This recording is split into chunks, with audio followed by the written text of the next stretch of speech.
Ikaze bakunzi inshuti b'Ikamba Rwanda Nisho, aha duherereye mu mujyi wa Kigali, akarere ka Gasabo, umurenge wa Bumbogo.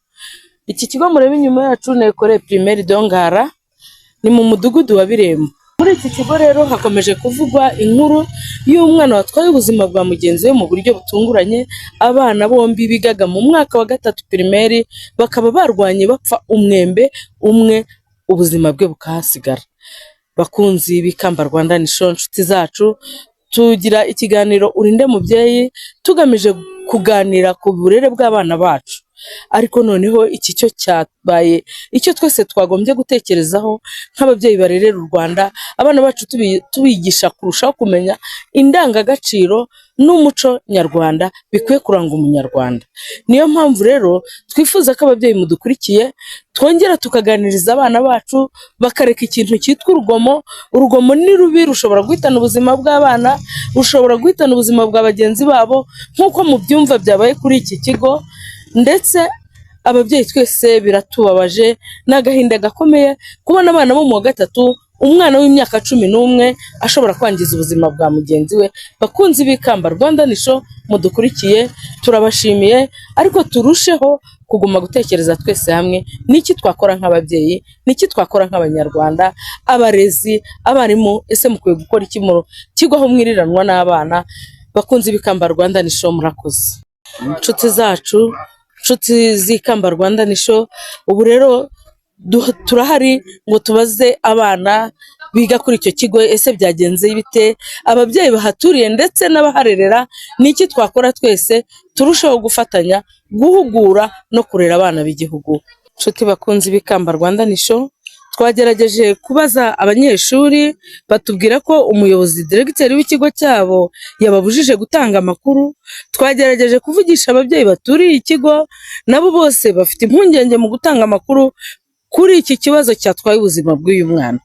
Tuhisemo rero guhamagara umuyobozi w'ikigo, twabonye nimero ze, turagira ngo tugire icyo tumubaza atubwire ese niki yabivugaho, ni izihe mpungenge, ni ubuhe buryo yamara ababyeyi barerera kuri iki kigo impungenge kuri iryo kosa ritazongera kubaho. Reka tumuvugishe.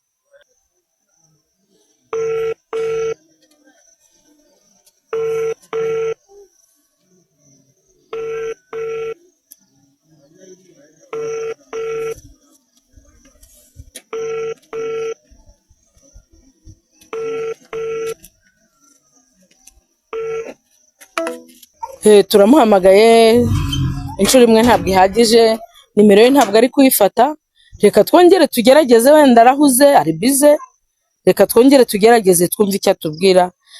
Inshuti bakunzi mudukurikiye, mukomeze mwumve wenda icyo natwe ari butubwire, namwe murumviraho.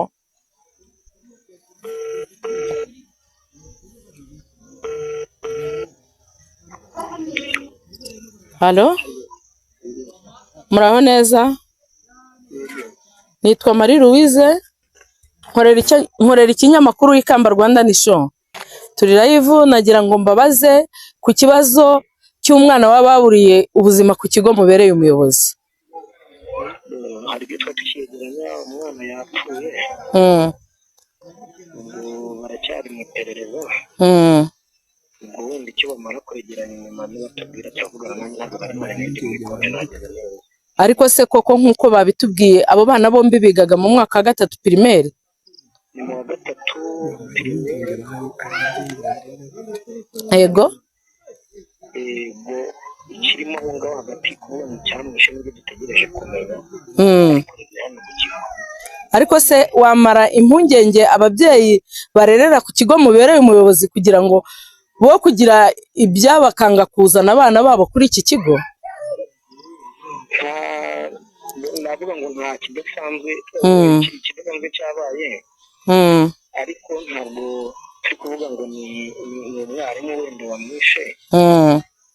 Nta mpamvu yatuma ikigo kitari gakomeza kuzana. Ndabizi mu nama rero nyihanganira. Yego, urakoze ku makuru make y'uduhaye, komeza inama, murakoze cyane.